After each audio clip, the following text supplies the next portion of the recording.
नमस्कार, आप देख रहे हैं भविष्य न्यूज 24 नीमच जावद थाना क्षेत्र गांव खोर ममता पति विजय शिवनारायण 2/7/25 को हुई मौत का मामला गरमाया। ममता के पियर पक्ष माँ बाप भाई बहन भाभी ने गंभीर आरोप लगाते हुए बताया कि ममता की मौत पानी के टैंक में गिरने से नहीं हुई है, उसे प्लानिंग करके मौत के घाट उतारा है। पियर पक्ष वालों का कहना है कि ममता की लड़ाई 1 जुलाई 2025 शाम को उसके साथ मारपीट गाली गलौज हुई थी और उसके साथ पहले भी कई बार गाली गलौज मारपीट हुई, मगर ममता ने घर बसाने के चक्कर में कभी मुंह नहीं खोला, मगर 2/7/2025 को प्लानिंग करके उसे मौत के घाट उतार दिया। उन्होंने हमें फोन लगाकर बताया और ना सुबह जब अस्पताल ले जाने के बाद 11 बजे फोन लगाया, उससे पहले किसी के साथ ना तो खबर पहुंचाई ना फोन लगवाया। जब अस्पताल ले गए और पोस्टमार्टम होने के बाद कागज की कार्रवाई पर साइन करने पर हमें फोन लगाकर बुलाया गया। जब हमने उसे देखा तो सिर्फ उसके बाल गीले थे और कपड़े सूखे हुए थे। हमें उस टाइम समझ भी नहीं पाए कि यह क्या हुआ, मगर हम जब गांव खोर पर जाकर बच्चों से पूछने की कोशिश करी तो बच्चों को भी हमारे पास नहीं आने दिया और हमने जब पानी के टैंक को भी देखा तो सिर्फ 4 या 5 इंच पानी भरा हुआ था। तो क्या 4-5 इंच में वह मर सकती है क्या? जब हमें थोड़ी जानकारी मिली तो हमने जावद थाना और नीमच एसपी कार्यालय पर जाकर आवेदन देकर निवेदन किया कि हमें न्याय चाहिए। उन सब लोगों ने प्लानिंग करके ममता को मारा है, हमें कानून से बस न्याय चाहिए और न्याय नहीं मिला तो हम आगे जो होगा वह हम करेंगे और हमें उम्मीद है कि कानून हमें न्याय दिलाएगा। मगर अब सच्चाई का पता तो पीएम रिपोर्ट आने के बाद ही पता चलेगी कि ममता के साथ क्या हुआ था। इससे क्या घटना हुई? और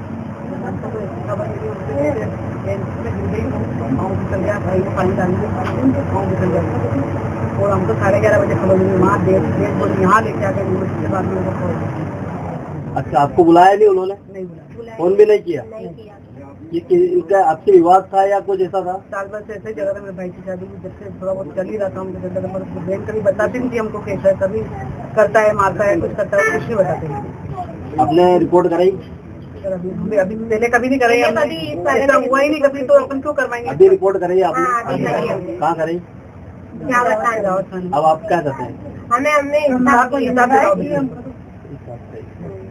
आपका लगता है? आपका नाम क्या लगता है?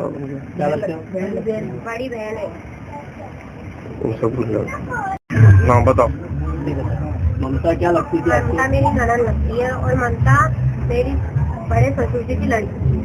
और हमारे पास 11-11:30 बजे फोन आया कि हम यहाँ पोस्टमार्टम के लिए लेके आए।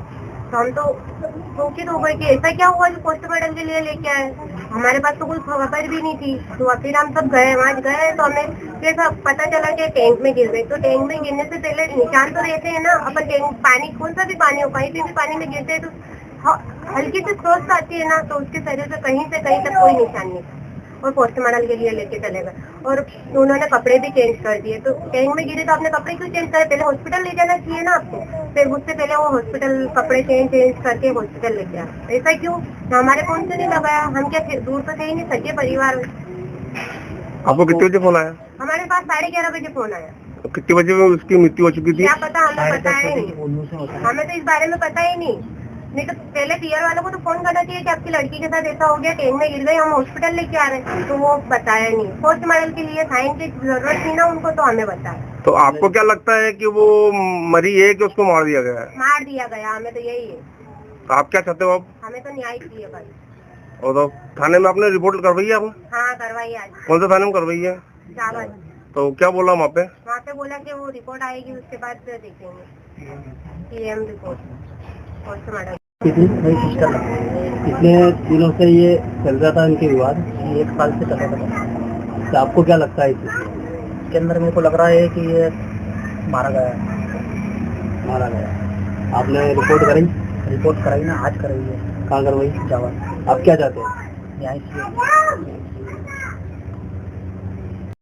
आप ममता के क्या लगते हो? मैं सबसे छोटा भाई हूँ। अच्छा, क्या हुआ था? ये तो पता नहीं, पर 1 साल से उनके बीच में कुछ अनबन चल रही थी। पर ये है कि वो खुले मन से कभी ऐसी बात नहीं करी उसने। प्लस ये कि वो टैंक की तो एक झूठी अफवाह करी इन्होंने। उस साजिश में इनको सबका घर भर का हाथ था और हमको एक जने ने भी सूचना नहीं करी, एक भी बार फोन नहीं करा। और सुबह क्या पता क्या हुआ, पर हमारे पास आया कम से कम 11:40 पे फोन आया, वो भी भैया के पास में। और दूसरे व्यक्ति ने फोन लगाया, इनके घर में से किसी सदस्य ने फोन नहीं लगाया। और रात में कई कार्यक्रम पे गए थे ये, अब क्या पता रात में क्या हुआ, पर रात में ही 2 घंटे बाद वहां से सबके सब आ गए। और परिवार वाले तो सबके सब आ गए, पर हमको एक भी बार फोन करके ये नहीं बोला कि तुम्हारी बहन के साथ ये हो रहा है। सब कर लिया इन्होंने परबार। पोस्टमार्टम की टाइम पे बारी आई तो उन्होंने पापा और हमारे साइन चाहिए थे, जब जाके उन्होंने फोन लगवाया। नहीं तो ये कार्यक्रम भी पूरा अंतिम संस्कार करते थे तो भी हमको बताते नहीं। तो ये हमको लगता है कि ये साजिशगरी है, बहुत बड़ी साजिश है ये। तो ऐसे इंसान के साथ क्या किया जाए, मेरे जीजा है हो सकती। तो मुझे तो मेरी बहन इतनी अच्छी थी, कभी किसी का बुरा नहीं सोचा उसने, सबका अच्छा ही सोचा उसने। पर क्या पता भगवान जाने क्यों करा उस आदमी ने ऐसा, और पूरे घर भर के क्या पता अब किस का हाथ होगा उसमें।